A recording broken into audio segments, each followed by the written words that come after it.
It has to mean something to the reader, it has to affect them in their daily lives. For example, we've got a big OPEC meeting in Vienna this week where various leaders are discussing the oil price. That doesn't mean anything to the Sun reader. They want to know what that's going to mean for their petrol price of diesel a few weeks, a few months down the line. So it has to affect them, has to mean something to them.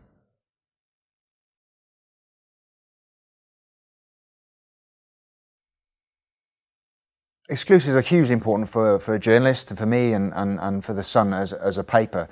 On the business page, you want to try and get exclusives, but equally, you're trying to cover the big business stories of the day for the general reader. So you'll have a mix of stories which everyone else has got, but also, hopefully, ideally, your own sort of exclusive stories as well.